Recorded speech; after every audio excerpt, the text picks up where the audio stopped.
ॐ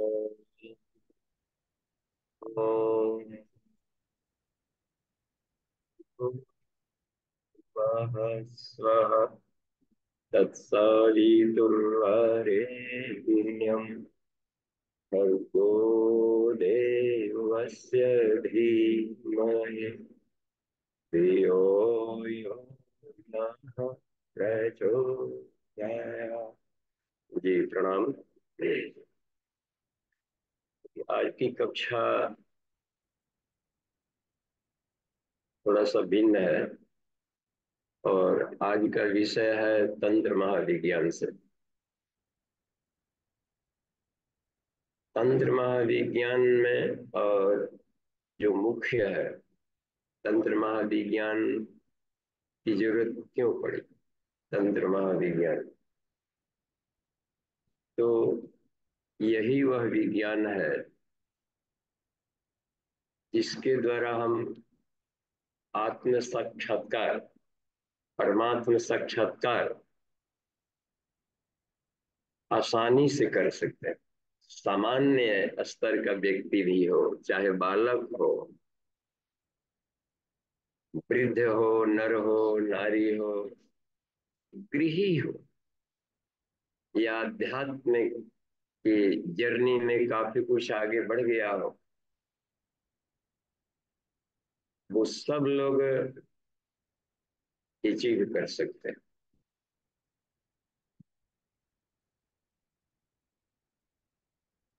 तो इसलिए वेद विज्ञान में इसी को निगम के रूप में शुरू में लिया।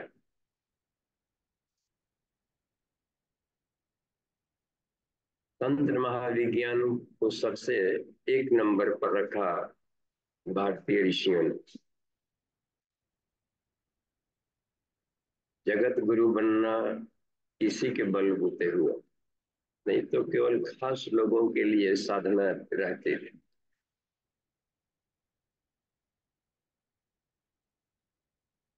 गायत्री महामंत्र में आध्यात्मिक शक्तियां भी है, 12 अक्षर का, और 12 वैज्ञानिक है। तो भौतिक क्षेत्र, वेद का जो आदेश है, वेदांत का आदेश है, विद्यां च अविद्यां च, विद्या को अविद्या को, यानी अध्यात्म विज्ञान और पदार्थ विज्ञान दोनों को साथ लेकर चलो। क्योंकि इस सृष्टि में, जिस जगत में हम लोग रह रहे हैं, अभी सरवाइव कर रहे हैं जिस सृष्टि में, इसके हर घटक में दोनों का मिश्रण है। ये प्राण से बना है। प्राण के समुद्र में हम लोग तैर रहे हैं। प्राण में ही उत्पन्न हुए, प्राण से बुलबुले के रूप में प्राण में विलीन हुए। और ये जड़ चेतन का मिश्रण है, अध्यात्म विज्ञान का मिश्रण है। मैटर्स प्लस एनर्जी, मैटर और उसके भीतर के एनर्जी, भौतिक विज्ञान के अंतर्गत आता है। जैसे लाइट, साउंड वगैरह, हीट, मैग्नेट, इलेक्ट्रिसिटी,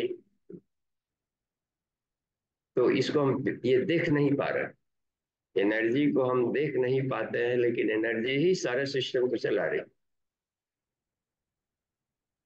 और इस एनर्जी को अपने से, ये गतिशील नहीं है। जैसे लाइट, लाइट जलाइए तो कोई व्यक्ति उसको ऑफ ऑन कर रहा है, इसका मतलब है कि चेतना से हैंडल हो रहा है। इस शरीर में भी जड़ है, पंच तत्वों का एक कलेवर है, आवरण है, और इसमें आत्म तत्व भी है।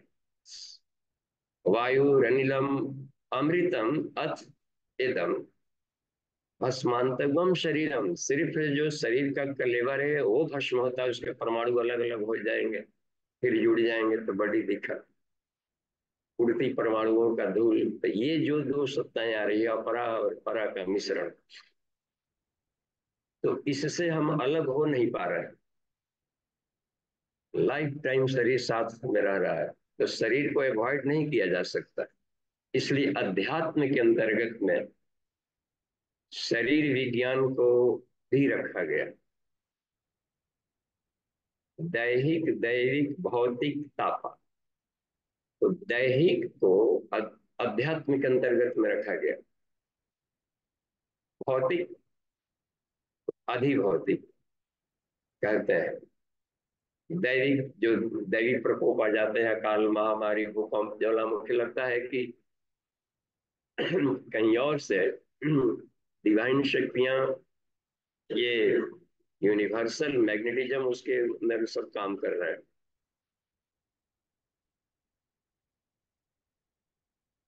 भौतिक भी हो जाता है, किसी द्वारा आदमी परेशान किया जा रहा हो, सांप बिच्छू काट दिया। लेकिन शरीर के भीतर में जो मेंटल कष्ट हो रहा है, निगेटिव थॉट है, क्रोध है, आवेश है, अंतर्द्वंद दिमाग में चलता है, इसके चलते जो शरीर में रोग दुख होते हैं, ये खुद की उपज है। इसमें हम देवताओं को नहीं दोष दे सकते, या कि भाई साहब आपने हमको ऐसा कर दिया, निगेटिव थॉट दे दी, ये खुद की उपज थी। तो जो खुद की उपज था, जो खुद के नियंत्रण में हो, आध्यात्मिक। तो आध्यात्मिक साधना, ये व्यक्ति आध्यात्मिक है, इसका मतलब यह नहीं कि सिर्फ खाली पूजा पाठ कर रहा है। ये अपने शरीर का, मन का, बुद्धि का, इस सब का भी केयर रखता है, इसको रिफाइंड रखता है, और इस सिस्टम से संसार को हैंडल करता है। यानी ये व्यक्ति चरित्र निर्माण पर ध्यान देता है, अपने टाइम का, अपने वेल्थ का, जो भी उसके साथ जुड़ा है, अपने इंद्रियों का, ये व्यक्ति मिसयूज नहीं करेगा, क्योंकि ये सब शरीर के भीतर के अंतर्गत आ रहा है, आत्मा के औजार है, ऑपरेटर्स है। तो इसमें हम लोग यहाँ पर एक देख रहे हैं एक बात को, ये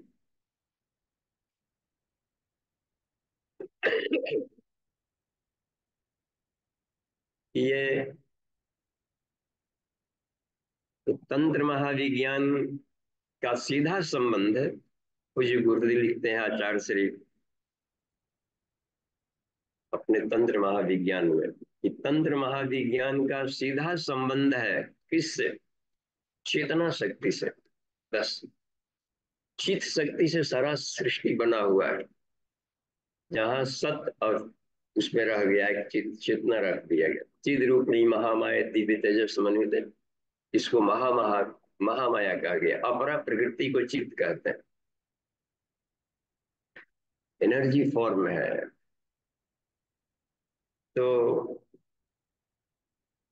तंत्र महाविज्ञान का सीधा संबंध है, ये सारे सृष्टि की जो मूल प्रकृति है, चेतना है, इससे सीधा संबंध है इसका। और अच्छा, और तंत्र साधना फिर क्यों के पीछे में उद्देश्य रहा कि फिर, और ये पूरी की पूरी चीज शक्ति डिपेंडेंट है आत्मशक्ति पर। सांख्य दर्शन में महर्षि कपिल इस बात को सूत्रों में बता रहे हैं। यद्यपि अकार्यत्वात्, मैं, प्रकृति का कहना है कि मैं कार्य नहीं हूं, कारण हूं। यानी कि सारे सृष्टि को मुझसे ही उत्पन्न हुआ है, बिलीफ। जगताम जननी चैव, यानी प्राण शक्ति से सब उत्पन्न हुआ है। गायत्री मंजरी में है ना, शिव जी बताते हैं, पूछा कि ये गायत्री क्या है, तो कहते हैं कि वो सारे जगत की जननी, यानी कि वो प्राण तत्व है। प्राण तत्व से सब उत्पन्न। प्राण के पंच स्वरूप बता दिए गए, इसलिए कहा कि वह गायत्री पंचमुखी। तो अब इसमें यह एक बात आती है, यह चेतना शक्ति, तो फिर साधना क्या मतलब होगा? ये शरीर के भीतर में पंच प्राण, पंचकोश के रूप में आ गया। प्राणो भवेत पर ब्रह्म, जगत कारणम अव्ययम। ब्रह्मोपनिषद का ऋषि कह रहा है कि प्राण ही परब्रह्म है, अपने रिफाइंड स्टेट में परब्रह्म कहलाता है। जब एक ही ईश्वर सब जगह है, ईश्वर को सर्वव्यापी मानेंगे तो दूसरी सत्ता है नहीं। अब रह गया कि प्राण के रूप में यदि देखा जाए तो प्राण में चेतनत्व भी घुला हुआ है, परा अपरा, ब्रह्म माया, राधा कृष्ण इसको कोई कह दिया, अध्यात्म विज्ञान, जड़ चेतन, इसका एक बहुत ही बारीक इसमें मूल स्वरूप में मिश्रण, इसलिए कहा गया है कि किसको हम चाह करके भी अलग नहीं कर सकते। प्रकृति को अलग, ब्रह्म को अलग चाह करके अलग नहीं कर सकते। गायत्री और ब्रह्म में एकता है, एक हेडिंग दिया है। तो प्राण, ठीक है, अब प्राण उत्पन्न कहाँ से हुआ? आत्मना ऐसा प्राणो जायते, आत्मा अपने भीतर से प्राण निकाला। प्राण निकालने का मतलब ये हुआ कि वह अपने भीतर से एक आभा निकाला, आउरा, बल्ब, प्रकाश निकाला, प्रकाश उसमें था, ऑन कर दिया। व्हील पावर को प्राण कर दिया जाता है। ठीक है, अपने निकला है, अपने भीतर निकाले, काम के लिए, संसार बनाने के लिए, एक सनेक बने, नियंत्रण जो निकाला है वो कर रहा है। तो आत्म शक्ति से यदि पूरी चित शक्ति का नियंत्रण किया जाए तो उसको तंत्र साधना कहें। और यही प्राणो भवेत परब्रह्म, यही जगत कारणम है, अव्ययम है। और कहा प्राणो भवेत यथा मंत्र, ज्ञान कोश प्रकृतिता, प्राण ही पंचकोश बन गए। अन्नमय कोश बायोप्लाज्मा के रूप में प्राण ही है, प्राणमय कोश बायो इलेक्ट्रिसिटी के रूप में बॉडी में वही है। देखिए अलग अलग बॉडीज भीतर में है, अलग अवस्था में, सब प्राण के ही रिफाइंड स्टेट है, अलग अलग डेंसिटी, अलग अलग घनीभूत अवस्था है, ये सब विरल अवस्था, घनीभूत अवस्था। बायो मैग्नेटिज्म का भी एक है, आभा मंडल जिसको कहा जाता है, ऑरा, एस्ट्रल बॉडी, इसी के भीतर में एक है bio emotional body, bio cosmic उसको कह दिया जाता है, कॉस्मस, उसका रेंज दूर दूर तक है, जहां तक ब्रह्मांड है वहां तक आदमी का शरीर फैला है। हम लोग उसको अपने आप को ही मान्यता बनाकर छोटा कर दिए हैं, मैं मनुष्य हूँ, मैं 6 फीट का हूँ, 3 फीट का हूँ। तो 3 फीट के, 6 फीट के हैं, तो दूसरे के घर में कोई व्यक्ति मरा तो आप क्यों रो रहे थे? राष्ट्र का कोई व्यक्ति मरा कीमती, तो आपके आंख में आंसू क्यों हुआ? इसका मतलब है कि आपका बॉडी 6 फीट का नहीं था, पूरे कॉस्मस में घुला हुआ था।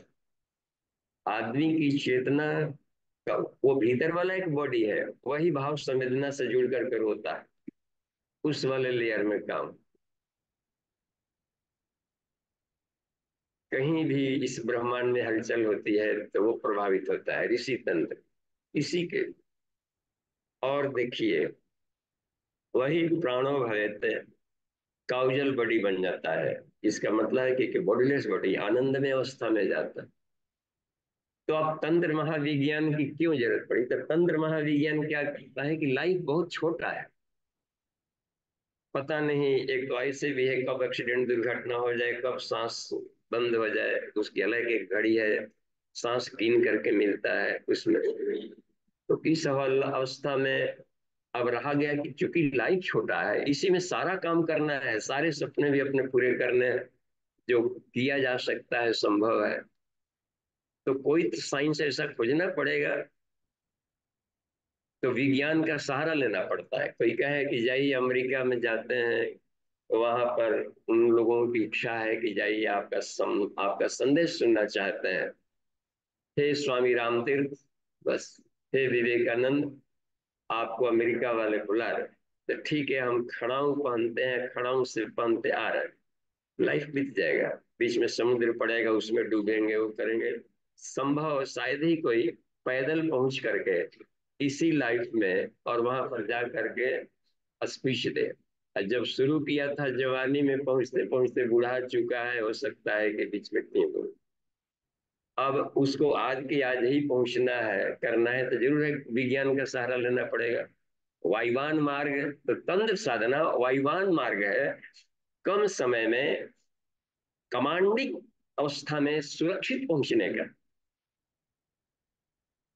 फ्लाइट पर बैठे वायुवान पर जाकर उतर गए, नहीं तो चींटियों की तरह रेंगते हुए उतरेंगे प्रकृति में। तो अन्य जीव जंतु प्रकृति के प्रवाह में बहते रहते हैं, मनुष्य में एक ऐसी सिस्टम लगाया है कि वो यदि इसका उपयोग कर ले, चक्रों चक्रों का एक ऐसा सिस्टम है भीतर में, गैंग्लियंस हैं, ग्रंथियां हैं, ब्रह्मा विष्णु रुद्र ग्रंथि सब है, उपत्तिकाएं हैं, जिनका हम केवल उपयोग करना जाने तो यही आदमी की जर्नी बहुत अथाह पावरफुल हो जाएगा।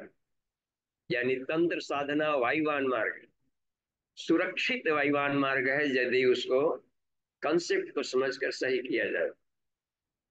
और 100% वेद के अनुकूल है, इसका आधार ही वेद है।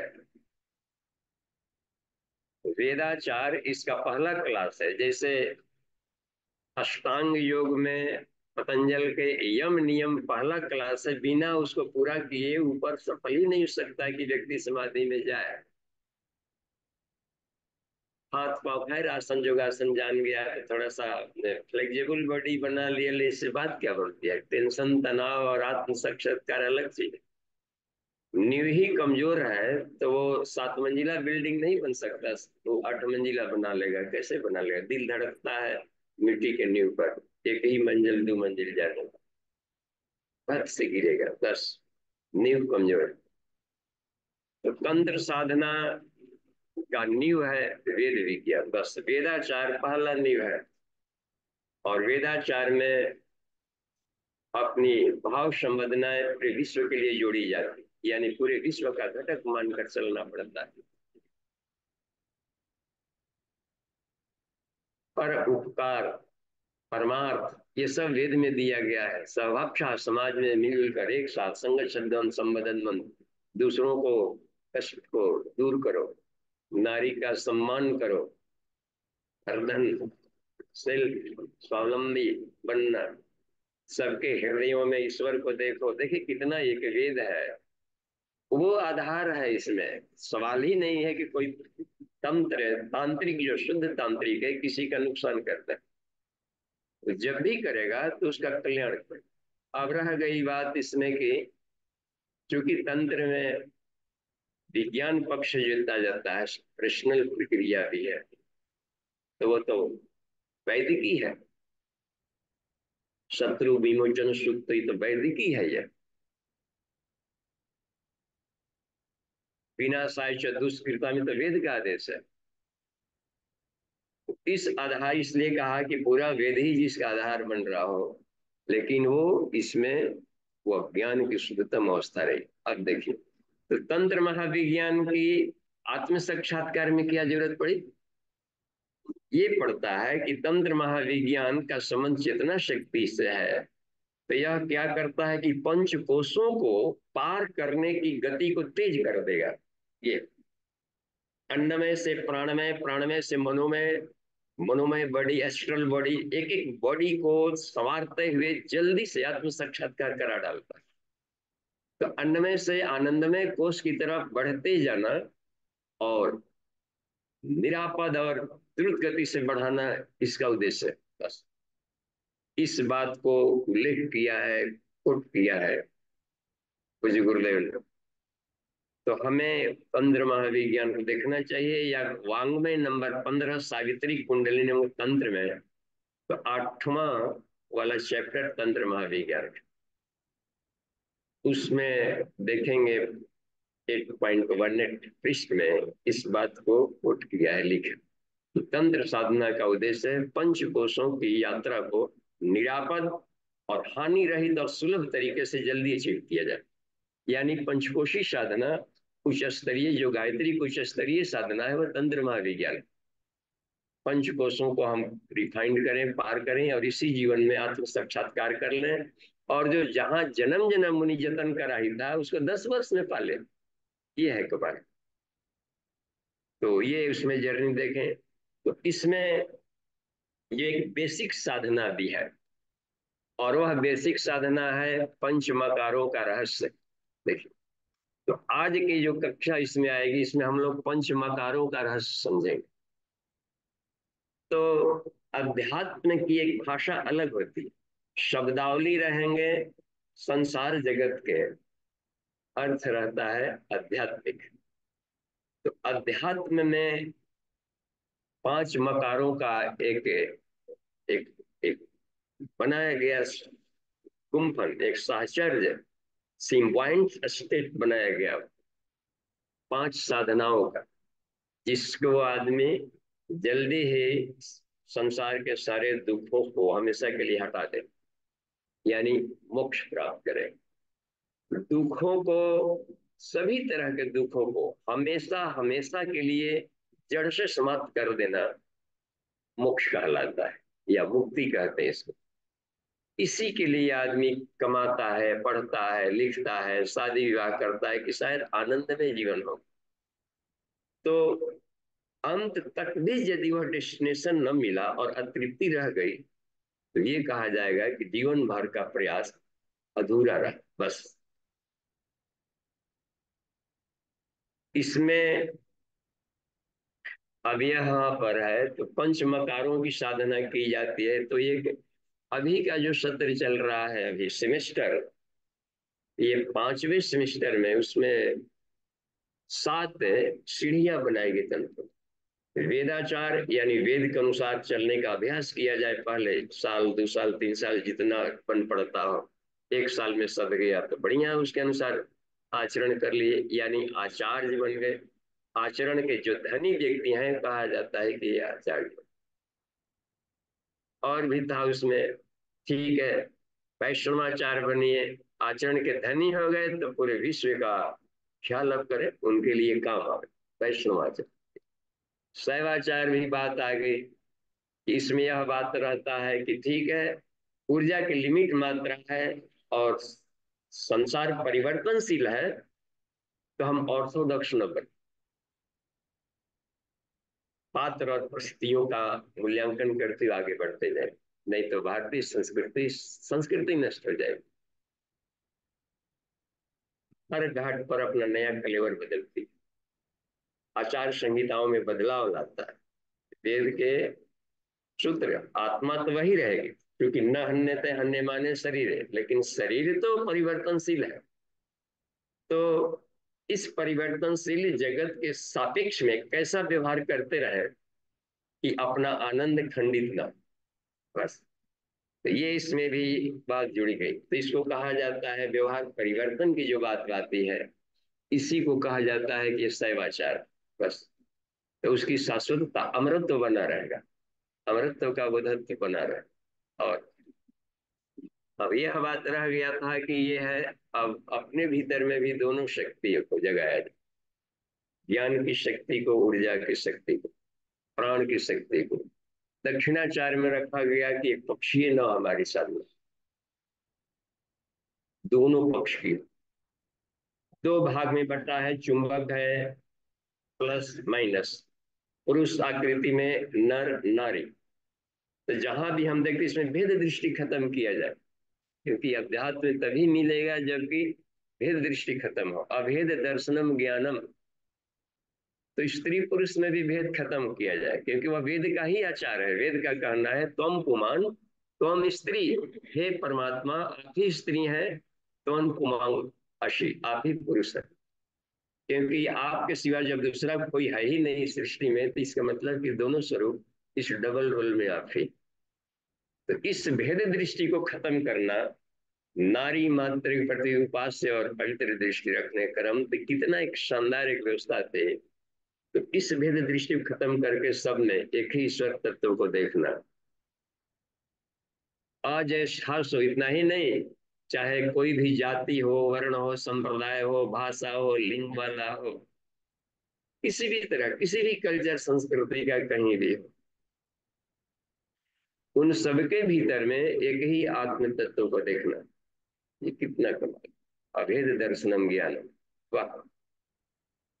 वासुदेव सर्वमिति, ये इस कक्षा में जाए भी ना, आत्म साक्षात्कार सपना है।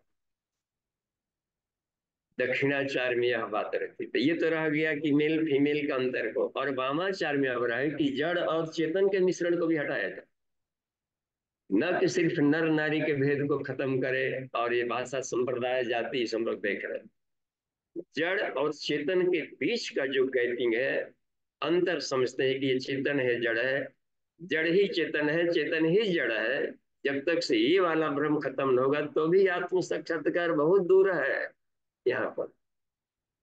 जड़ चेतन का इसलिए कहा कि साकार निराकार का जो भेद है यह भी खत्म करना पड़ता है। आप ही मूर्त हैं, आप ही अमूर्त है, बस। तो इसको कह दिया जाता है ब्रह्म, उसको कह देते हैं पर ब्रह्म। दो शब्द का नाम रख दिया। तो जिस ब्रह्म की हम उपासना करते हैं यही है कि इस सृष्टि में घुले हुए ब्रह्म सत्ता का। तो जड़ चेतन के मिश्रण को हटाने की प्रक्रिया को वामाचार कहते हैं। और यही है। तो इसलिए अब इसमें रह गया कि ये चेतनत्व, ये भेदत्व खत्म किसे होगा, तो पांच चीजों का सेवन किया जाए। पंच मकार में पांच आते हैं। मध्यम, उसमें तंत्र महाविज्ञान में लिखा मध्यम मांसम च मीनम च मुद्रा मैथुनम एवच। ये पांच म से है ना सिरा हुआ। म से हो गया कि मध्य, मध्यम यानी मध्य को, मांसम यानी मांस को, मीनम यानी मछली को, मुद्राम मुद्रा को, मैथुनम प्लस मैथुन को, जो सेवन करता है उसको रचा पचा डाले, डाइजेस्ट कर डाले अपने भीतर में। मकारम पंचमम आहु योगिनाम मुक्तिदायकम। योगियों को यही मोक्ष दिलाता है। यहाँ पर भ्रम इसलिए पड़ गया लोगों को कि इनका प्रत्यक्ष शब्दों का जो अर्थ है इसमें ले लिए, जबकि आध्यात्मिक मकार है। और ये आध्यात्मिक मकार है, इसके आध्यात्मिक अर्थ नहीं लिया गया है कहीं भी। अब आज आज की कक्षा में हम लोग सिर्फ मध्य पर चर्चा करेंगे कि मध्य क्या है। एक एक कक्षा पर एक एक की गहन चर्चाएं होगी बस। आज की कक्षा सिर्फ मद्यपान करने को ये बोल रहे। तो मद्यपान में ये शराब नहीं है, अल्कोहल वाले शराब का इसमें कहीं भी गुंजाइश नहीं है। मध्य अर्थ रखा गया आध्यात्मिक है, तो हमें देखना पड़ेगा कि हमारे आध्यात्मिक शरीर के भीतर में मध्य का स्थान कहाँ। आध्यात्मिक अर्थ लिया है ना, और आध्यात्मिक यात्रा शरीर मन आत्मा इसके भीतर की जर्नी में खोजनी पड़ेगी कि मध्य कहाँ है अपने शरीर के भीतर में। उस मध्य को पिया जाए, घड़े में रहता है।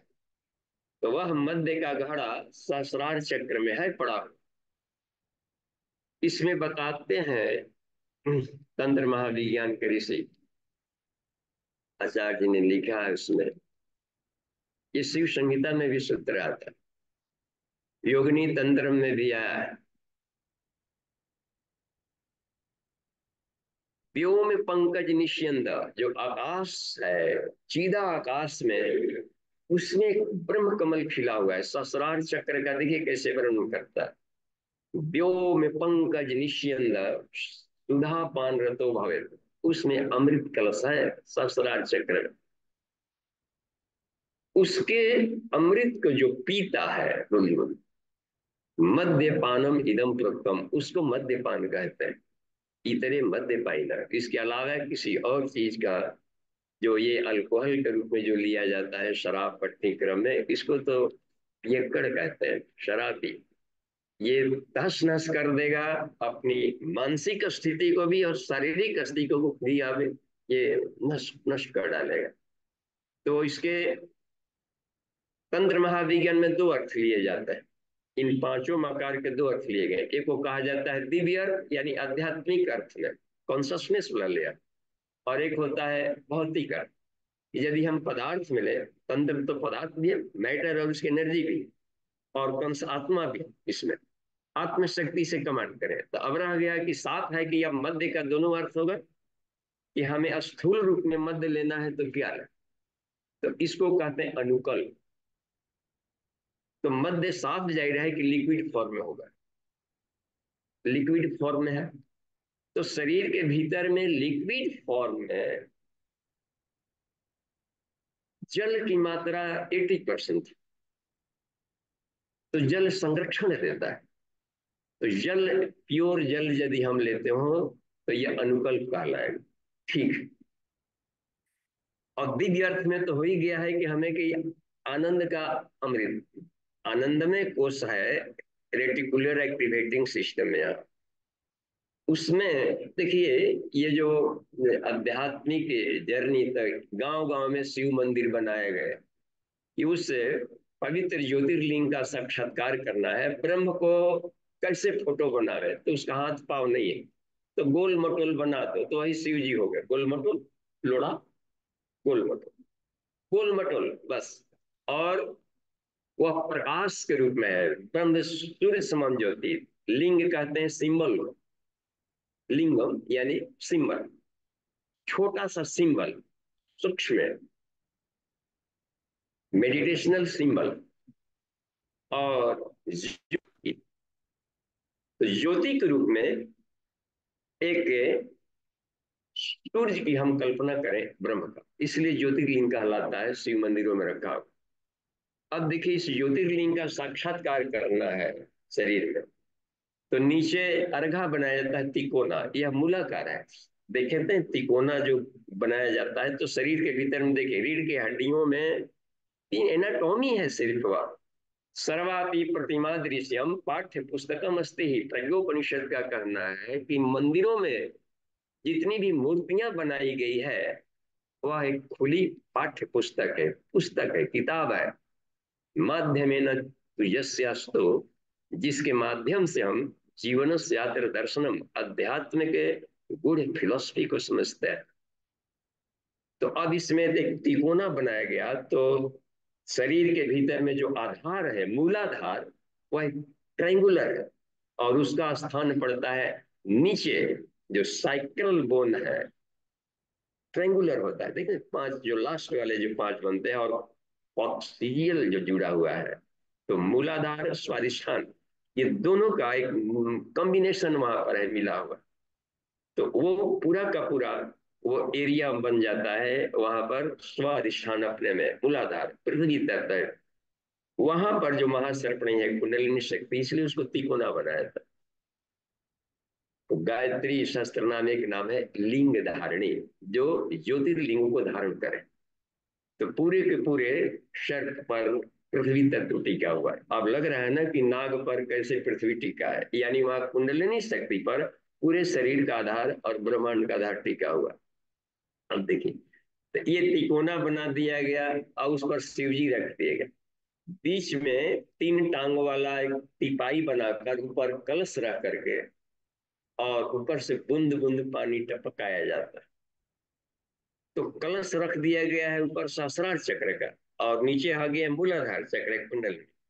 अब यहीं पर जो काम ऊर्जा है, इस काम ऊर्जा को शक्ति चालनी मुद्रा के माध्यम से इसको धीरे धीरे के चक्रों में चला चला करके यदि हम यहाँ पहुंचाते हैं ज्योतिर्लिंग के पास, तो यहाँ ज्योतिर्लिंग है, ओम है ना, ओम, ओम बनता है, आज्ञा चक्र का बीज है ओम, फंक्शन।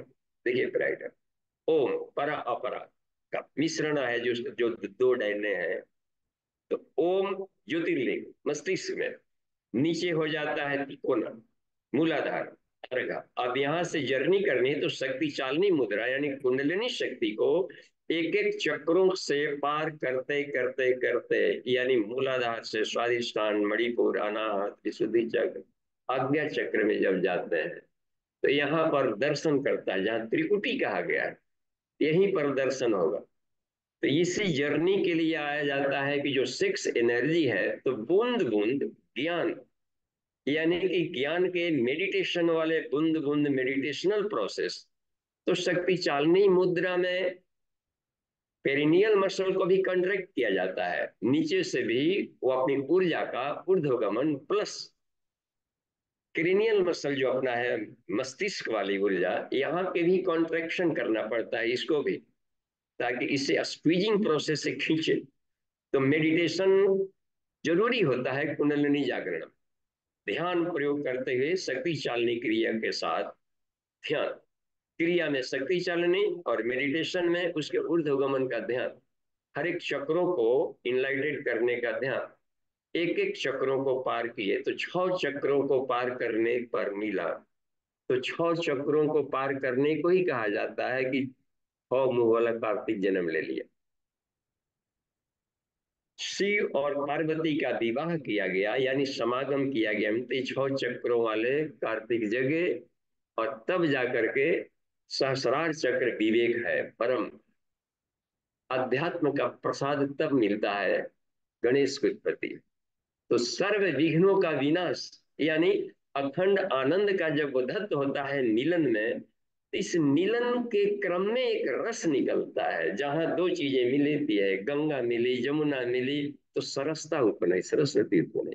तो कुंडलिनी और सहस्रार के मिलन से, स्पार्किंग से जो ब्रह्मानंद का रस टपकता है, वह मध्य है। इस मध्य को पान करने वाला ही योगियों का मध्य। और आज इसको हम लोग देखें, इसमें अभी हम लोग चर्चा करेंगे, है समय थोड़ा। तो अनुकल्प यदि पहले लें हम। अच्छा, इस मध्य को पान करने के लिए होता है जैसे कि जीभ से टप टप चूना। तो ये इलेक्ट्रोड है 5 तत्वों का।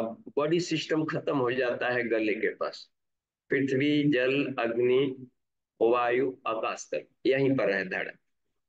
ऊपर क्रेनियल मसल पॉजिटिव बोला हो गया, और नीचे अर्थिंग वाला सिस्टम है। इसका लास्ट इलेक्ट्रोड जीभ हुआ, और जीभ का भी पॉइंटेड पार्ट उसको ऊपर वाले प्लस वाले एरिया से सटाएंगे, जब रगड़ेंगे वहां पर हल्का सा स्पंदन करेंगे, तो एक एक वाइब्रेशन, स्पंदन होता है, हल्का हल्का स्पंदन से। इसको खिचड़ी मुद्रा कहते हैं। तो मुद्रा में खिचड़ी मुद्रा कारण शरीर के लिए होता है। 3 शरीर, स्थूल शरीर के लिए शक्ति चालनी, सूक्ष्म शरीर के लिए शिथिलीकरण, और कारण शरीर के लिए खिचड़ी मुद्रा। तो शिथिलीकरण भी एक मुद्रा है, शक्ति चालनी भी मुद्रा है, और खिचड़ी भी मुद्रा है। स्थूल, सूक्ष्म और कारण शरीरों के लिए सर्वमान्य है, सर्वसुलभ है, इसमें कोई परेशानी नहीं किसी को। शरीर भी निरोग रहेगा, और अपना जो ये रहेगा, क्या करने का मतलब है, शरीर की पोषण अमृतत्व का भी लाभ मिलता रहता है। ये बन जाता है शिथिलीकरण में, बैटरी चार्ज होता है, पूरी प्रकृति इसको पोषण करती है।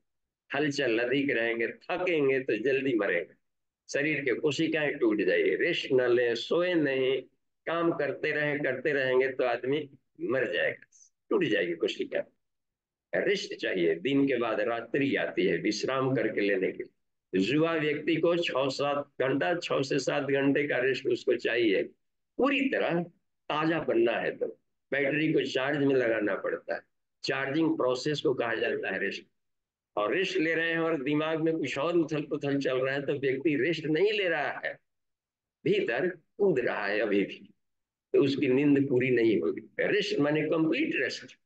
और माइंड को भी खाली, शरीर को भी शिथिलीकरण के योगाभ्यास में यही किया जाता है कोशिश, कि किसी तरीके से मन के संकल्प शक्ति भी डालें और बॉडी को कंप्लीट रेस्ट में डालें।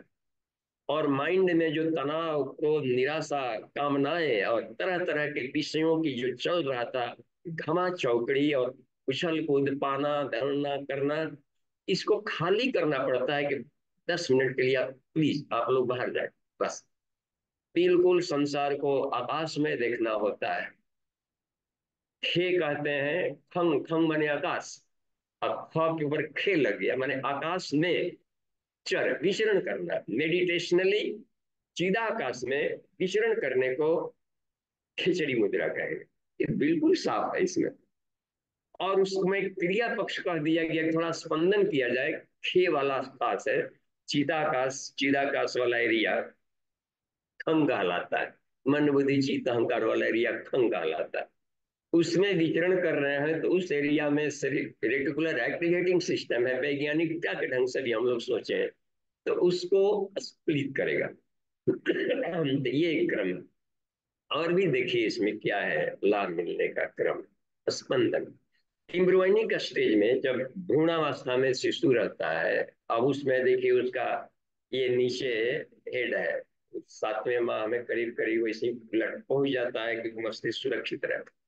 शीर्षासन की अवस्था में पड़ा हुआ है, एमनियोटिक फ्लूइड में, इसलिए बेचारा वेटलेस है, वहां पर पड़ा हुआ, पानी में वेटलेस हो जाता है।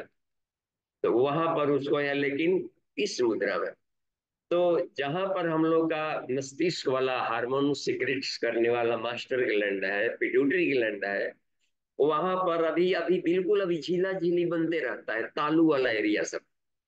तो उस वाले एरिया में वो बिल्कुल ही करीब चिपका रहता है तालू, तालू के पास जो ये पिट्यूटरी ग्लैंड है।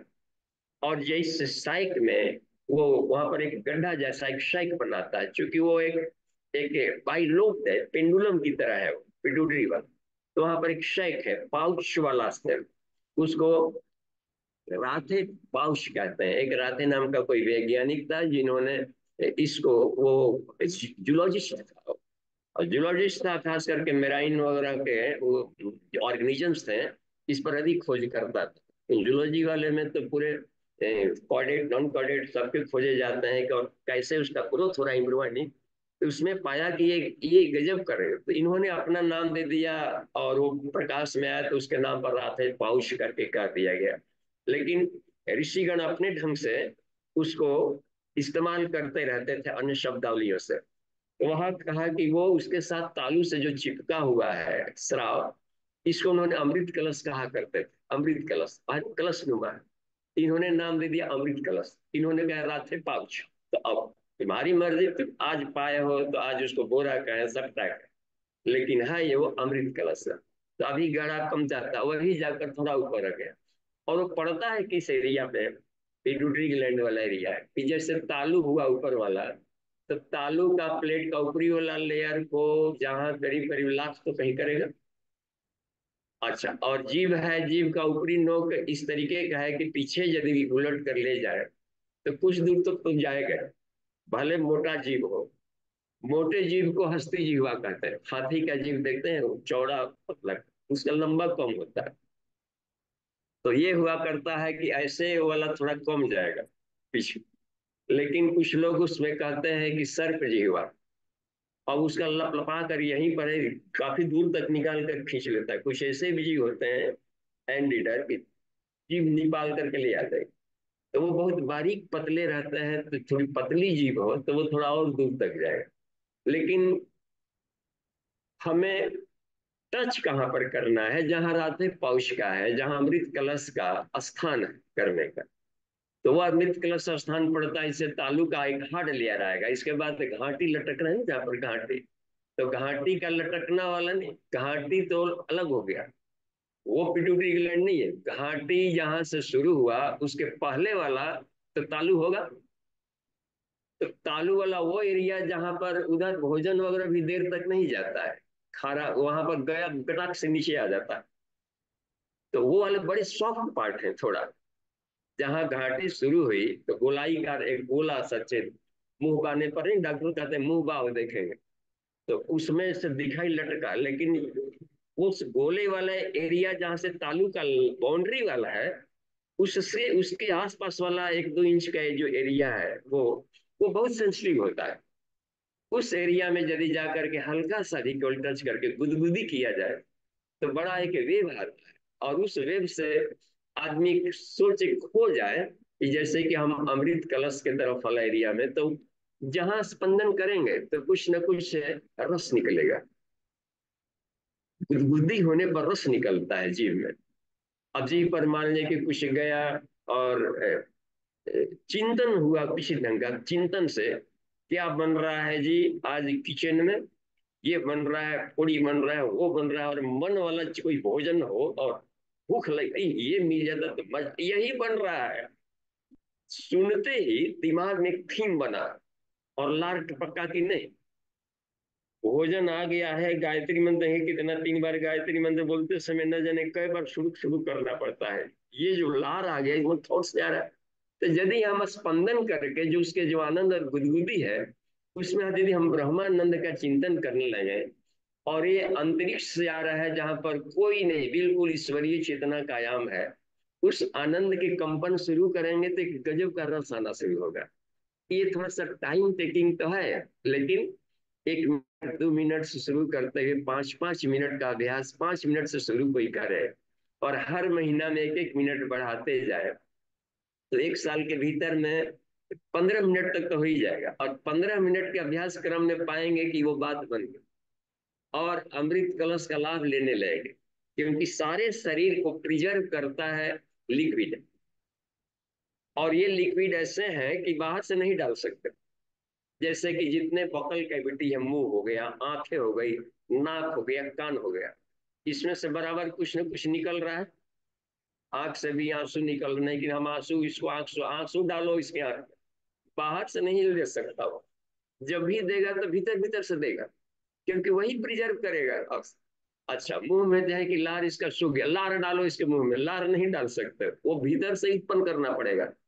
इसलिए आदमी कुछ न कुछ उसमें लौंग इलायची और रखता था खाने के बाद, ताकि वो सलाइवा निकल निकल करके जाते रहे। उसके बदले में तंबाकू रख लिए तो उसको फेंकना पड़ रहा।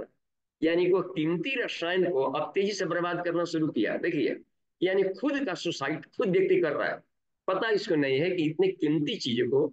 और लार सूख गया तो अब क्या होगा कि तंबाकू में थोड़ा सा भी चूना अधिक मिला तो काट देगा तालू को। और जब तक से लार ही ठीक करता है, क्योंकि वो टाइलिन है, क्षार ठीक करता है, प्रिजर्व करता है, और उस क्षार को दिए नहीं तब तक से दोबारा एक पक्ष फिर खा लिए, तो घाव बढ़ते बढ़ते कैंसर का रूप लेगा ही लेगा। और पूरे को बलंदर होकर तो हो सकता है कि जबड़ा भी काट कर फेंकना पड़े। तो ये स्थिति बन गई, तो लार की खूब जरूरत है, कीमती है, रसायन है। तो इस तरीके से जो आध्यात्मिक लार निकलता है, ऊपर से निकला, जिसको सेरिब्रो स्पाइनल फ्लूइड भी कहेंगे, और उस एरिया में तो उसका जहां पर उसका ये वाला है एंटेरियर लोब, जहां पर स्टिमुलेटिंग हार्मोन्स निकालता है वो सब, और भी निकालने करता है, ग्रोथ हार्मोन्स वाला, सेक्स हार्मोन्स निकालता है, आनंद का हार्मोन्स भी निकालता है सब, ऑक्सीटोसिन वगैरह भी निकालता है। तो वो निकालना शुरू कर देता है। इससे उस लार में, उस रस ने एक आनंद भी घुल जाएगा, और इतना मदमस्त करने वाला होता है। हमको प्रारंभिक अवस्थाओं में इस पर काफी काम किए, तो हमने देखा कि 1-2 साल के भीतर में ही कि काफी लंबे समय तक इतना आया कि एक एक एक गजब की मस्ती, आनंद का और मिठास का अनुभव करते रहे। तो बाहर का इसे एक और भी काम करना पड़ता है कि जो मिर्च मसाले का भोजन है, इसके से बिल्कुल ही दूरी बनानी पड़ेगी, चटर पटर का, क्योंकि वो तीखापन फिर उस स्वाद की अनुभूति की लेने वाला जो है, वो जीभ के पेपिलाज वो नष्ट हो जाते हैं इन तीखे चरपरे खाने से, फिर वो वाला स्वाद नहीं मिल पाएगा। इसलिए लंबे समय तक इसलिए सात्विक भोजन का सेवन करना पड़ता है अपने आप को, कि यदि भीतर का लाभ लेना। और भी दिखाई हर जगह निकलता है, वो है लार है, कहीं भी है, इंटेस्टाइनल में है, हार्मोन्स भी जो बनते हैं अपने भीतर में, वो भी तो लिक्विड है। तो वो सब बनते हैं मध्य। आइए थोड़ा सा एक और चर्चा कर लें अनुकल्प के रूप में। तो अनुकल्प रूप में जितने भी क्षारीय लिक्विड है, जैसे नारियल का पानी, ये मध्य है। तो देवी को भगवान शराब पीते हैं, शराब चढ़ाओ, तो शराब माने ये अल्कोहल नहीं कि ठर्रा ला करके चढ़ाओ, नारियल चढ़ाओ। नारियल क्षार है, हाईली अल्कलाइन है, तो अधिक से अधिक मात्रा में हम उसका सेवन करें तो ये अनुकल्प के रूप में मध्य कहलाएगा। ये आध्यात्मिक जर्नी को बढ़ाएगा और पेटों की, आंतों की बीमारियों को भी सब ठीक करेगा। तो जो भी अल्कलाइन फॉर्मेट में होता है, या जल पीते हो तो सलाइवा मिला कर पिए, या गाय का दूध पी रहे हो देसी गाय का, उसको भी मध्य कहा है। तो अध्यात्म में अनुकल्प भी लिया लिक्विड में। या उपत्तिकाओं के शुद्धिकरण के लिए हम जब शामों को उपवास करते हैं, लिक्विड फॉर्म में लेते हैं, तब शिव जी को भी शर्करा स्नान करें, गन्ना का रस, तो गन्ना का रस ताजा लेकर के दे रहे हैं तो मध्य हुआ हुआ। और यदि उसको फर्मेंट करा दिए तो ये गलाना शुरू कर देगा। रम पी रहा है, रम, रम क्या है, इसी फर्मेंटेशन होता है। गन्ने के रस जितने भी सिरके हैं, महुआ का रस बना दिया तो उसको शराब अल्कोहल बना दिया तो अब गलाएगा। और वही ताजा रहता तो उसको ला कर खाया जाता है, ताजा महुआ आदमी खा कर पुष्प बन गया। तो ताजे स्थिति को मध्य के रूप में लिखा है, और उसी को फर्मेंट करा दिया, एसिडिक बन गया, तो एसिडिक से ब्लड प्रेशर बढ़ाएगा, शरीर को गलाएगा कहीं भी। तो अल्कलाइन फॉर्म में जो लिक्विड्स बनते रहते हैं, ये सब मध्य कहते हैं अनुकल्प के रूप में। तो 3 ऐसे हैं जो आध्यात्मिक जर्नी में, आत्म साक्षात्कार में सहयोगी बनेंगे। एक अदरक का रस, जो कच्चा रखते हैं तो इसमें अदरक खाया जाए तो उसमें क्या करता है, वात रोगों को हटाएगा, नर्वस सिस्टम को क्लीन रखता है, उसमें क्रम करने में। इसलिए आध्यात्मिक प्रोफेसर, आध्यात्मिक रिसर्च स्कॉलर जो है ब्राह्मणों के लिए इसमें कहा गया है, यानी कि जो ब्रह्म ब्रह्म ज्ञान की खेती कर रहे हो, ऐसे लोगों के लिए अदरक का रस और गुड़ मिलाकर सेवन कर रहा हो तो ये अनुकल्प रूप में मध्य कहलाएगा। और यदि मान लें कि पौरुष पराक्रम व ओज उत्साह की कमी पड़ रही हो तो नारियल का पानी इसमें बहुत कमाल करता है। किसी न किसी बहाने नारियल अधिक खाएं हम लोग, गड़ी खाएं, वो खाए, देखते हैं प्रसादी में नारियल चढ़ाइए, छठ में देखिए सूर्य भगवान को नारियल दिया जा रहा है। यहाँ तक कि कोई नया गाड़ी खरीद के लाता है वो बेचारे को नारियल तवा तो फोड़ रहा है। अरे फोड़ करके पानी फेंकना नहीं था, भीतर डालना था इसमें कि संसार की गाड़ी बढ़िया से चलता रहे और ग्रीसिंग मिलता रहे। उल्टा पुल्टा कहीं पर कर रहे हैं तो ठीक है, देवी का नाम लिया, तारा चंडी यहाँ शक्ति चढ़ाए, उसको रोक तो ले, उसका अमृत करके पी जाए। तो यही मध्य देवता भी की रहे। हम पता नहीं कब जुनून आ गया, तो ये महाभारत में लिखा है कि सारे धूर्तों ने इस शराब को चला दिया, इस मांस को खाने पीने लगे। इसका कहीं भी वेद में दूर दूर तक कोई रिश्ता नहीं है इससे, साफ कर दिया है। तो डिग्निटी बढ़ानी है, शहद को भी मध्य का, दूध हो गया गाय दूध जो अमृत में डालते हैं, तो शहद, तो शहद भी अमृत में मध्य के रूप में माना जाता है, अनुकल्प के रूप में लिया जाता है। अनुकल्प होता है ना, उसमें डालते हैं, अनुकल्प करें। तो ये सब का सेवन करें, देखिए कितना कमाल की चीज है। तो ये कुंडलिनी और सहस्रार के मिलन से जो रस निकलता है वह मध्य कहलाएगा, आध्यात्मिक अर्थ में, दिव्य अर्थों में। और जो बाहर का पेय के रूप में है तो उसमें क्षारीय लिक्विड, जो नारियल पानी, शहद, गाय का दूध है, या और भी हम लोग फलों का रस ताजे अभी मिल रहा है, ललमी जूस वगैरह, या इसको हम लोग लेते हैं गन्ने का रस, जो बाई नेचर भी क्षारीय हो थोड़ा, उसमें पीएच वैल्यू जिसका अधिक हो, तो वो बॉडी के लिए, सिस्टम के लिए बड़ा उपयोगी है और आध्यात्मिक जर्नी में और शरीर को स्वस्थ रखने में कमाल का है। तो यहीं पर हम समाप्त कर रहे हैं कक्षा को और प्रश्नोत्तरी में आएंगे। अमन जी। जी बाबू जी, धन्यवाद। इसमें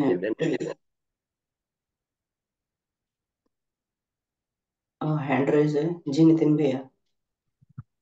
जी बाबूजी प्रणाम।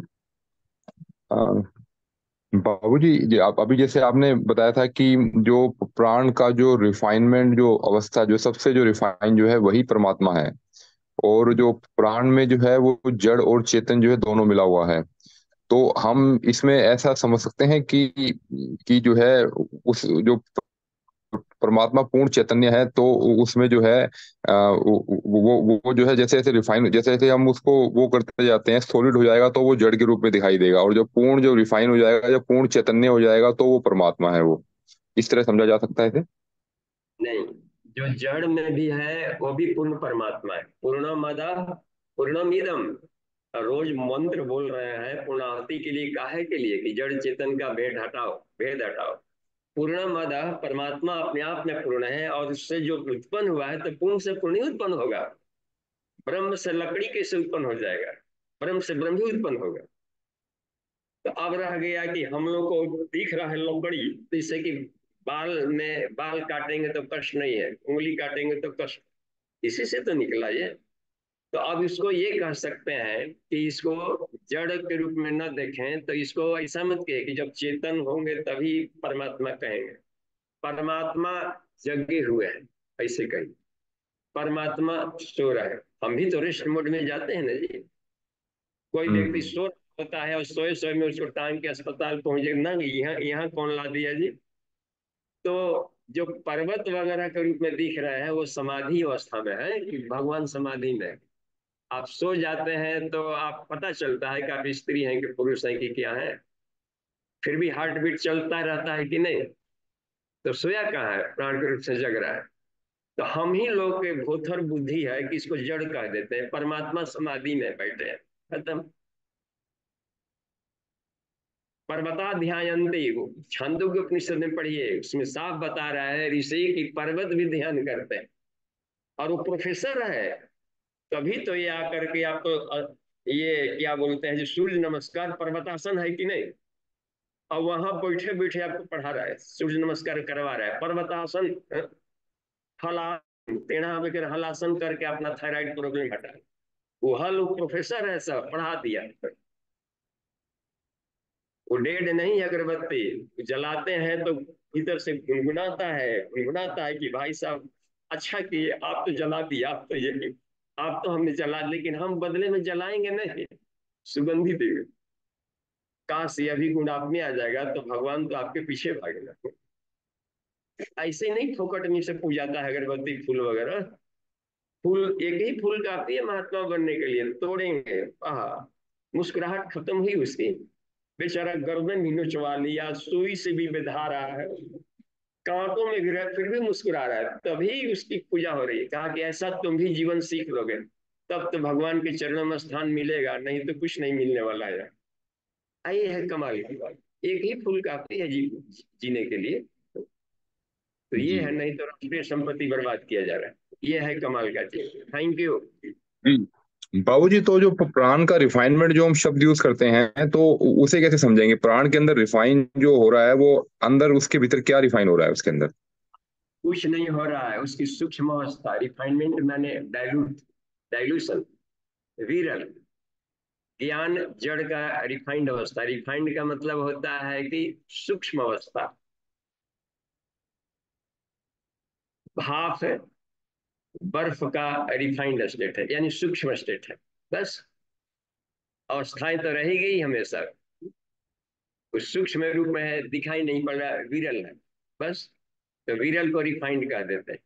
और एक डेंस है, हार्ड है, इसको सॉलिड कर दिया है तो वही चीज है। जी जी, ठीक है बाबू, ठीक है, धन्यवाद। इस लाइन को हम लोग देखें नितिन जी, ईश्वर सर्वव्यापी है, तो फिर जड़ शब्द रहा कहाँ, जड़ के लिए जगह कहाँ बचा? हम्म? जी हाँ, ला इलाह इल्लल्लाह कह दिया, इसका मतलब है कि ईश्वर के सिवा दूसरा कुछ नहीं। तो वो बेचारा उर्दू में बोला, आप कहते हैं कि ईश्वर सर्वव्यापी, सर्वम खलु इदम ब्रह्म। तो सर्वम खलु इधर हो गया, तो फिर जड़ चेतन का फिर भेद कहाँ रहा?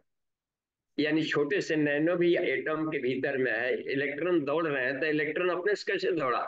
इलेक्ट्रॉन जो पार्टिकल आप मान रहे हैं, प्रकाश लाइट का एक स्मॉलेस्ट पार्टिकल जैसे मान लिए, तो गाड़ी हो गया, लेकिन ड्राइवर उसमें है, तभी तो दौड़ रहा है। प्रकाश की एक किरण अपने से कैसे दौड़ेगी? किरण एक फोटान हो गया, उसमें कोई बैठ के ड्राइवर हाँक रहा है।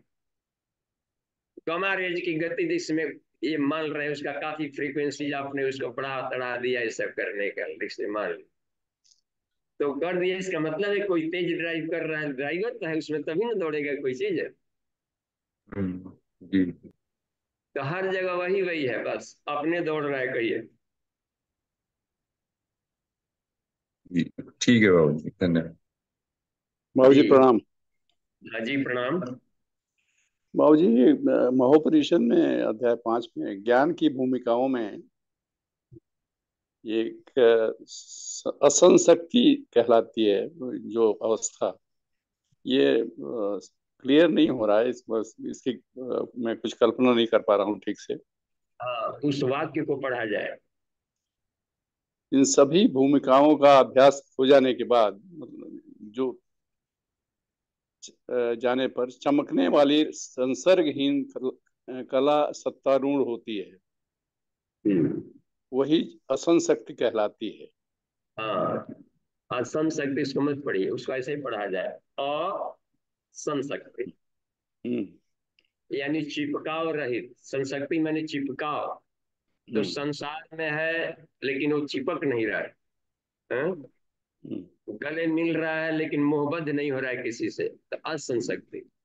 हम्म, अनासक्त कर्म को अंश शक्ति कहते हैं, असंशक्ति है। ठीक ठीक ठीक। हाँ, हम्म अनासक्त प्रेम को दिव्य प्रेम कहा जाता है, आत्मिक प्रेम जो नहीं कर सकता वो आज नहीं तो कल दस्ती तोड़ेगा, हम्म। किसी न किसी बहाने, बस। और इसमें ये भी जैसे लिखा है शुरू में ही कि इन सभी भूमिकाओं का अभ्यास हो जाने पर चमकने वाली संसर्गहीन कला सत्वारूढ़ होती है। हाँ, इसको कैसे सत्य समझे बाबू जी? पक जाएगी, यानी कि अस्थित प्रज्ञता की स्थिति आएगी, और जब पक जाएगी तो पदार्थ भाव नहीं कहलाएगी। हम्म और जब और भी पक गई, खरबूज तरह हो गया, तो त्रिया स्थिति आ गई, बस। उसी को तुर्यगा कह दिया, अंतिम वाला स्थिति, सातवां। तो पांचवें वाले स्थिति को ही इन्होंने कहा है असंसक्ति। ये मन के चेतना के अवस्थाएं दे रहा है कि साधना क्रम आगे बढ़ते बढ़ते ऐसा फील होने लगता है। जी जी ठीक है बाबू जी, प्रणाम। जी धन्यवाद प्रणाम, बाबू। धन्यवाद। चलिए खूब प्रश्नोत्तरी हो, 30 मिनट है अभी।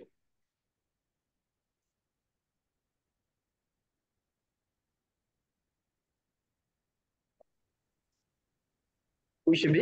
अब शराब और अब का वही पीने का काम मन है खाली, अभी शराब वाला नहीं। आज की क्लास में तो है कि शराब तो हर फलों का रस है जिसमें पीएच वैल्यू अधिक। तो ये हमें आध्यात्मिक जर्नी में आगे बढ़ाएगा बस। ठीक है। जैसे ब्रांडी वगैरह होता है ना जी, नितिन जी, ब्रांडी कुछ लोग अंगूर की बेटी कह देते हैं। अब हम्म। डायरेक्ट अंगूर नहीं खा रहा है, इसमें तो कहेगा कि ब्रांडी खा रहा है। अब उसी चीज को सड़ा देंगे तो अल्कोहल बन गया, शराब बन गया, तो जलाएगा, एसिड फॉर्म में आ गया, तो शराब कर दिया। इसमें रह तो ताजे खाएं, ताजे फलों का सेवन किया जाए। नहीं हर जगह रहता है, जा रहे नहीं दुकान पर ताजा फल दीजिए जी, पूछता है आदमी मिठाई तो आज का बना है कि कल का है।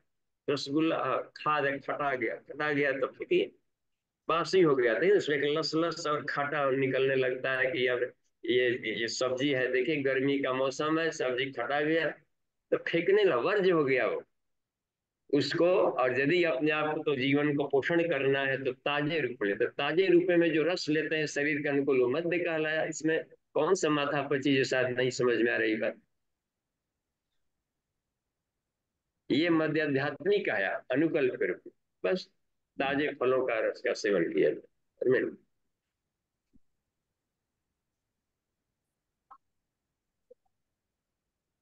हाँ जी पूछिए। जी गुरुजी प्रणाम। हाँ जी प्रणाम, राणा जी है। हाँ हाँ, जी गुरुजी, जैसे खिचड़ी मुद्रा करते हैं तो जीभ जो है वो पीछे टच करती ही नहीं है, तो आधे में रह जाती है और फिर वहां से लार टपकता रहता है, बहुत सारा मुंह में लार बहुत आता है। तो इसका अभ्यास को कैसे बढ़ा जाए? तो जो लार आता है तो लार को घूंट लिया जाए, क्योंकि वो सब अमृत है। सलाइवा भी अमृत ही है, उसका भी कोई ना कोई टेस्ट होता है, लार का भी अपना, उसमें देखेंगे। तो वही धीरे धीरे आप देखिए, इलेक्ट्रोड का स्पार्क करेंगे तो उसके के जो अमृत रस है, आवश्यक नहीं कि तालू से ही आए, आपके जिह्वा से भी निकल सकता है वो, क्योंकि वो स्पार्किंग दोनों हो रहा है आराम से, इलेक्ट्रोड।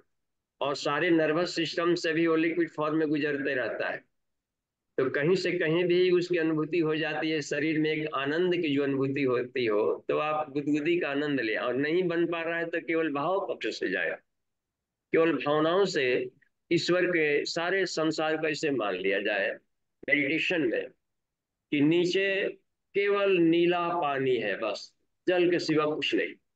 सोचिए, ऊपर में केवल आकाश ही आकाश है, न न तारे ग्रह कुछ, सबको विलीन कर दीजिए, केवल नीला आकाश बस।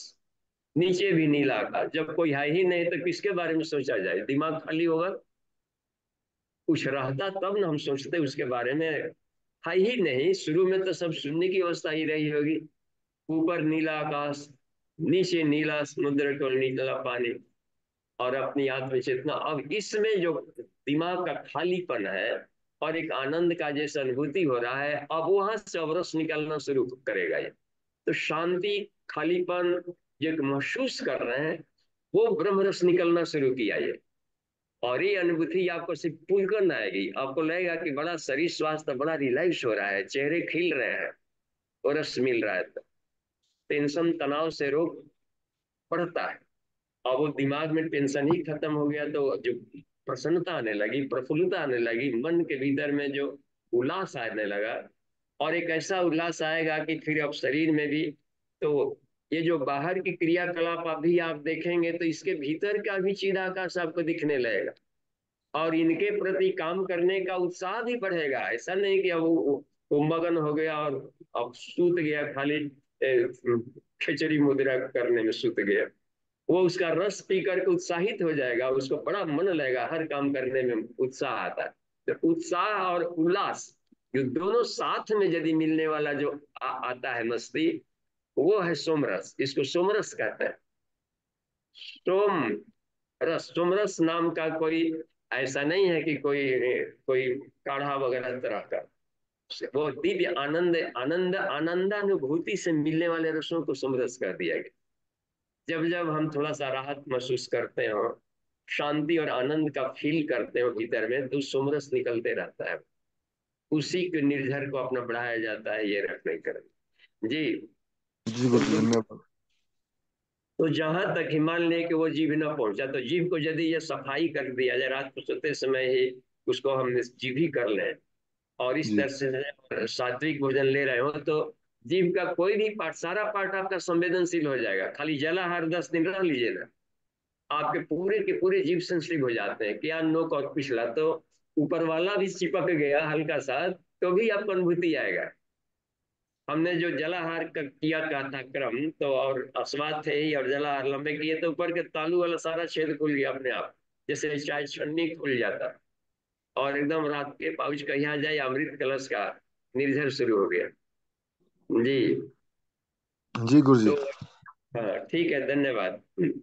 जो ढेर चरपरा खाते हैं उन्हीं का जीव भोथर हो जाता है, तो स्वाद को अनुभव नहीं करता है। देखते हैं शुरू में एक ही मिर्चाई काफी था, आपका नहीं नहीं 2 गो मिर्चाई रखी और एक दे दीजिए ना, अब पहले खा लीजिए ना, 2-4 गो रखिए, आपसे भी खाएगा अपना। देख, आंसू भी आ रहा है, कड़ भी कर रहा है।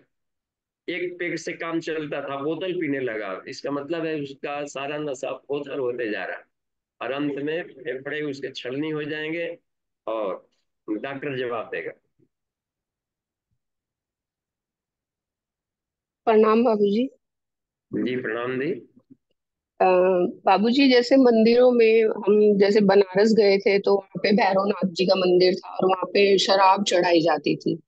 तो ये क्या था बाबूजी कि वहाँ पे यही चढ़ता है? और हाँ हम समझ। अभी, जी अनिता दी, अभी तो बात हुई ना कि शराब धूल तो लोग चढ़ाते हैं, जी और जो भक्त लोग होते हैं नारियल का पानी चढ़ाते हैं और पीते भी है। तो नारियल वाला पानी देवता पीता है। देखते हैं सब जगह नारियल गड़ी, अब नारियल चढ़ता है, और हवन में भी नारियल ही डालते हैं ना उसमें। जी जी। तो तो दहरा वहां में, तो बाबूजी सभी लोग शराब चढ़ा रहे थे और ये बोल रहे थे कि अंदर कहीं चला जाता है, भगवान पी रहे हैं। तो हमें भी। बेचारे उन लोगों की गलती नहीं है। जिस स्कूल कॉलेज में पढ़े उसी तरह के प्रोफेसर मिल गए होंगे, वैसा ही स्कूल होगा, उसी तरीके से पढ़ ले, उनकी क्या गलती। अच्छे प्रोफेसर पढ़ते, वेद वाले स्कूल कॉलेज में गए रहते, तो सही जानकारी मिली रहती। बेचारे हैं, दया के पात्र हैं। जी धन्यवाद।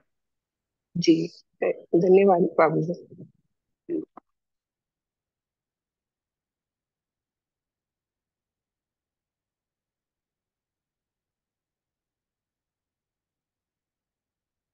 तो और कोई चैटिंग प्रश्न जल्दी फटाफट, शून्यता नहीं, कुछ न कुछ पूछिए। या और भी कोई खिचड़ी का अनुभव किए हो, मिलन मंत्र भी दिया जो योग कुंडली उपनिषद में काफी है। या वांग्मय नंबर 20, व्यक्तित्व विकास से तो उच्च स्तरीय साधना है, उसमें शुरुआत ही खिचड़ी है सब। और सबसे इतना अधिक लंबा खिचड़ी पर शायद ही किसी ने लिखा। खिचड़ी मुद्रा का ज्ञान, विज्ञान पक्ष कैसे करें, क्या है। पहले के आदमियों का थोड़ा सा, जिनका जीव पतला था, तो उसको कुछ दूहते भी थे, लंबा करते थे, कि क्योंकि क्रिया पक्ष के आधार पर उनका चाहते थे कि बात बन जाए। इसने उन्होंने इस बात को ये लिया कि क्रिया पक्ष क्रिया पक्ष प्रधान नहीं है, एक मामूली सा एक वेश है, ट्यूनिंग असली है भाव पक्ष। भाव रस है खेल। तो वो सिर पे गुद, अच्छा जहाँ चूंकि तालु सॉफ्ट है, तो कोमल अंगों में गुदगुदी होती है। जिन जो पार्ट्स कोमल हो और सेंसरी, और वहां पर तालु वाला एक लोलक चक्र का जाल है नाड़ियों का, वहां नर्वस सिस्टम। तो जिन जिन अंगों में नर्वस सिस्टम के नर्व एंडिंग्स की घनीभूतता, वहां हल्का सा भी टच करेंगे, जैसे अपने होठ पर ये देखिए कितना ये है, तो यहाँ पर नर्व एंडिंग्स बहुत अधिक है। तो आप कोई भी स्पर्श करिए अपने होठों को हल्का सा, एकदम गुदगुदी शुरू हो जाएगा, लगेगा कि खुजली आ गई। इलेक्ट्रोड्स होते हैं, उसमें, तो वो स्पंदन पैदा कर लेते हैं। यही काम करता है खिचड़ी मुद्रा। वहां के उस एरिया को थोड़ा सा ये इलेक्ट्रोड्स की तरह स्पार्किंग करता है बस। और बाकी मेडिटेशनल होगा तो वो नहीं हो पाई तो शक्ति चालनी मुद्रा करें, और विशुद्धि चक्र से सीधे आज्ञा चक्र। इस तरीके से शक्ति चालनी मुद्रा भी वही काम करता है। शक्ति चालनी मुद्रा या शिथिलीकरण मुद्रा या खिचड़ी मुद्रा, तीनों सोमरस दिलाते हैं। सोमरस के पान तीनों कराएंगे जी।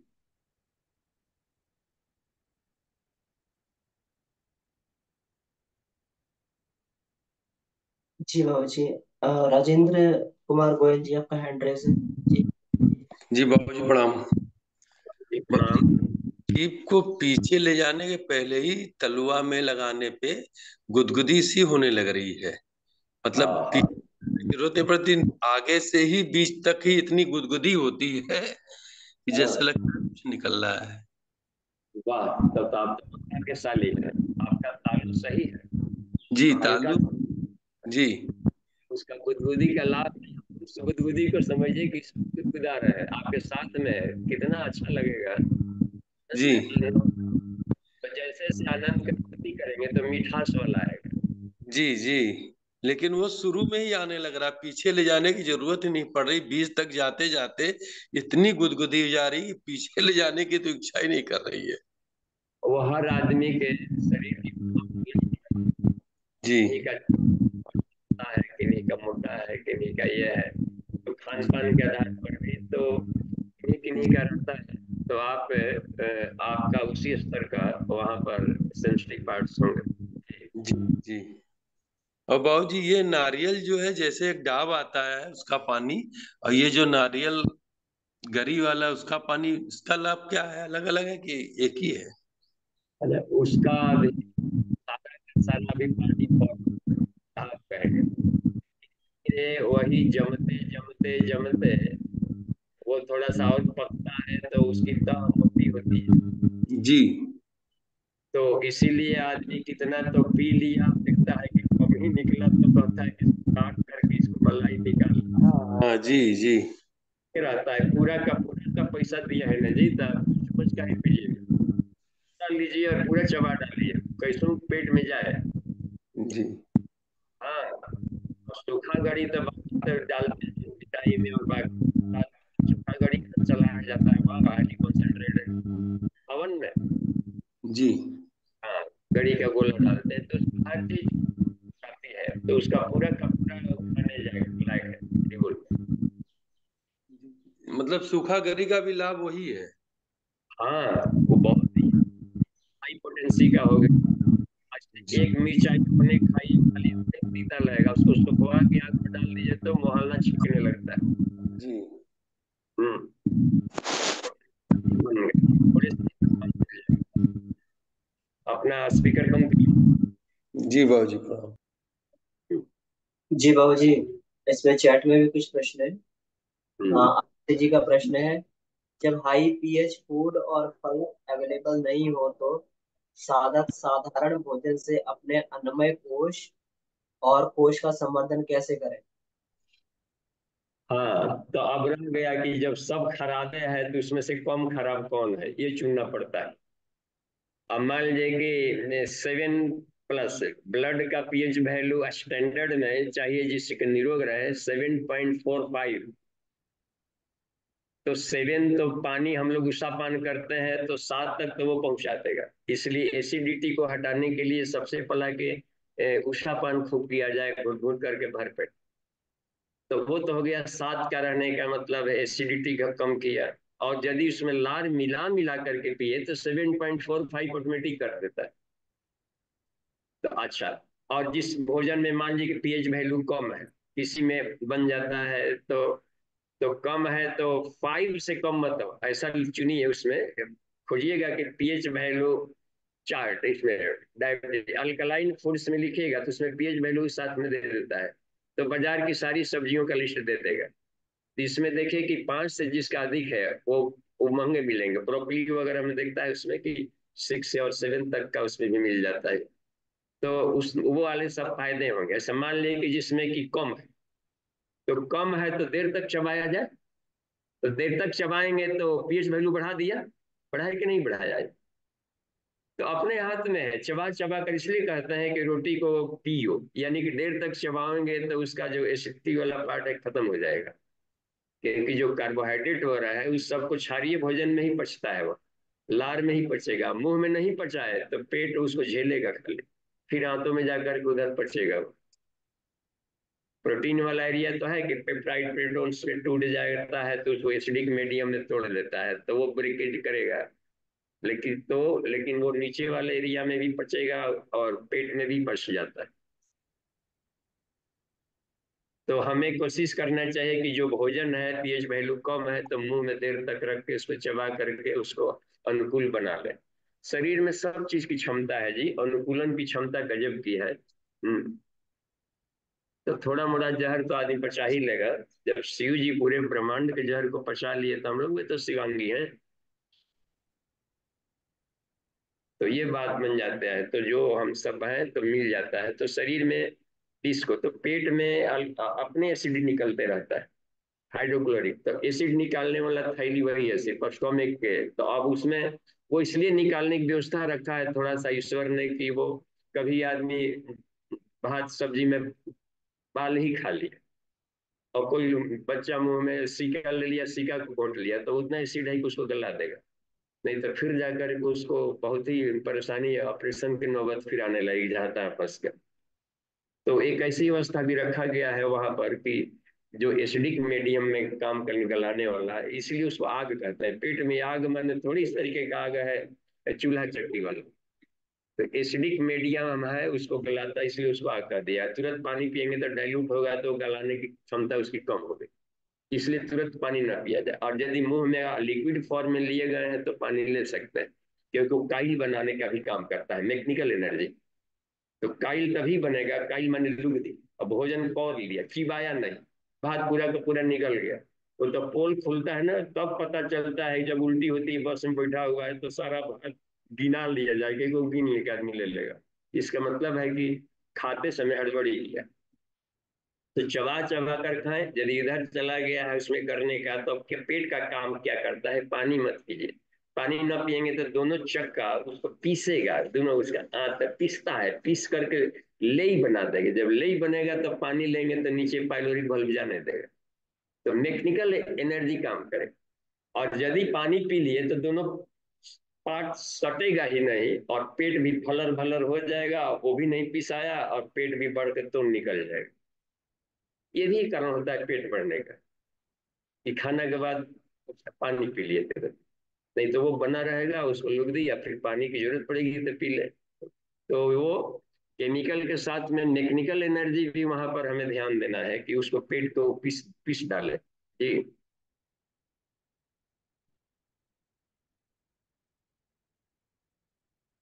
तो जी बाबूजी। स्लाइड जीभ में उसको पचा ले, क्या है भूल ना हो तो वो कर ले। साधारण भोजन में कैसे करें, तो उसको ऐसे ही करें, चिबा कर खाया जाए तो कम ही भोजन से अधिक काम चल जाएगा और हार्मफुल नहीं रहेगा। रसाहार करना है, रसाहार नहीं करते, गरीब है, चना चबेना है तो उसी को रस बना ले, मुंह में ले, या तब तक चिबावे कि भीतर ही वो रस बन जाए, तो हो गया रसाहार। चबेनी का रसाहार ले रहा है क्या, वो तो खाने का तरीका है अपने जी। जी बाबूजी, इसमें मीना दीदी का प्रश्न है, शीतलीकरण से खिचड़ी कैसे होगी बाबूजी? हाँ देखिए, अच्छा है ये भी प्रश्न की। शिथिलीकरण या शक्ति चालनी मुद्रा से तो समझ में आ गया कि खिचड़ी होगी कि नीचे से। जैसे ही हम विशुद्धि विशुद्धि आ गया ना, गला वाला एरिया, विशुद्धि से सहस्रार की तरफ जर्नी में जाते हैं तो खिचड़ी शुरू हो गई अपनी। तो कुंडलिनी सहस्रार का मिलन के प्रोसेस से ला देगा शक्ति चालनी मुद्रा, तो वो हो गया है। अब यहाँ रह गया कि शिथिलीकरण से, तो शिथिलीकरण में जब रेस्ट लेंगे, अपना अतिक्रमण बॉडी पर से हटाया जाता है, ईश्वर को सौंप देंगे, तो ईश्वर अपने आप में ही खेचड़ी है, खे है। खंग ओम खंग ब्रह्म, चिदाकाश ब्रह्म को कहा जाता है। वो शरीर के भीतर में आकर के शरीर को चार्ज करना शुरू कर देता है। तो शिथिलीकरण वो इसलिए कहा गया, एक बार इसमें गुरुदेव ने एक जगह लिखा है कि सबसे बढ़िया आसन कौन सा है, उसमें लिख दिया शवासन, बस। इससे बढ़िया आसन नहीं है व्यक्ति को, मीठी नींद माने बिल्कुल रिलैक्स होके सोना, बस। इसलिए शवासन करवाया जाता है कि उसको शिथिलीकरण किया जाता है, तो अपना अतिक्रमण हटा तो ईश्वरीय चेतना उसमें दौड़ेगी, काम करेगी, तो सीधा आकाश शरीर को चार्ज करने लगता है। तो सीधा आकाश को ही खेचक कहते हैं। ख माने सीधा आकाश, तो वो शरीर में आकर चेतना को पोषण कर ले, इसलिए कहा सोए हुए व्यक्ति को झकझोरो मत, मारो मत, क्योंकि ईश्वर गोद में सोया हुआ है, तो उसको झटका देके जगा भी नहीं सकते। तो ये है कमाल की बात इसमें। चलिए ठीक है, और भी है क्या कोई प्रश्न? जी बाबू जी, नितिन भैया का प्रश्न है, कुंभक को बढ़ाने के लिए किन किन बातों का ध्यान रखा जाए, कैसा भोजन कुंभक अधिक समय लगाने में लाभकारी रहेगा? हाँ, सात्विक हो, सुपाच्य हो, बस।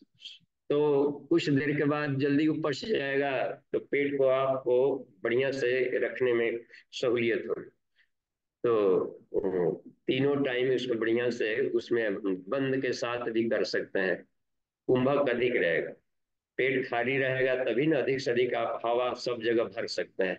तो ये जल्दी पच करके रस में बदल करके शरीरों में दौड़ने लगेगा, तो उस हालत में खाली अब पेट भरा रहेगा भोजन से, तो पेट भारी रहेगा, तो जो पेट वाला ब्रेन है वो उससे काम अधिक नहीं ले सकता। तीन गो ब्रेन है, एक हार्ट में ब्रेन है, पेसमेकर वाला एरिया, पेट में भी ब्रेन पड़ता है नाभि वाला एरिया के पास। तो उसमें खाली इसलिए उपवास रखा जाता है कम हल्का भोजन की वो जल्दी पच जाए। तो फलाहार जल्दी पच जाता है, साग सब्जी की मात्रा अधिक लेंगे तो जल्दी पच जाएगा, ऊर्जा भी मिल जाएगी। तो सारे जानवर इस वगैरह अधिक शक्तिशाली इसलिए हो जाते हैं कि वो साग सब्जी खा लेते हैं, ताकतवर बन जाते हैं, और देवत्व को भी बढ़ा लेते हैं उनका। देखिए कितना कमाल के सब चीज है। तो यही है उसमें कि भोजन को सुपाच्य लिया जाए, और स्वल्प हो सुपाच्य हो, लेते रहे बराबर, उसकी जरूरत पड़ती है, जब जब जरूरत पड़े भूख लगे तब तब खा ले। इसमें अब लड़के हैं गुरु जी ने कड़ी भूख लगने पर ही खाए, और कड़ी भूख 4 बार लग गया तो 4 बार खाए। तो एक जगह लिखा है गुरु जी ने कि तो भीम की तरह खाओ, हनुमान की तरह काम करो, तो भी नो प्रॉब्लम है। तू खाली खाता है, काम दाम नहीं करता है, इसलिए प्रॉब्लम है। आउटपुट इनपुट दोनों देखा जाता है, बस। कोई वैज्ञानिक है और बेचारे को अब उसको स्मोकिंग छूट नहीं रहा, तंबाकू छूट नहीं रहा, लेकिन है काम का, तब तो उसके लिए बाजार से भी लाना पड़ेगा कि इसको दो जिंदा रहो, क्योंकि बाकी आउटपुट बढ़िया है इसका। तो दोनों देखा जाता है किसमें। हाँ, गाय है लात मारती है लेकिन दूध देती है ना सबसे अधिक, तो ठीक है, तो दुधारू लतारू है लेकिन दुधारू है। तो अब क्या किया जाएगा कि एक छननी लात है किसान, लातो नहीं मारेगी, बांध देंगे रस्सी से दूध करने का। तो हमें ये देखना है कि इनपुट और आउटपुट दोनों देखा जाता है कि कितना खाए, घर वालों का कितना काम किए। तो यदि उसका अधिक है तो थोड़ा सा आदमी सह लेता है, काम आ जाएगा। ठीक है, धन्यवाद, समय हो गया है, शांति पाठ कर ली। ओम शांति, शांति, शांति, समाप्ति। प्रणाम।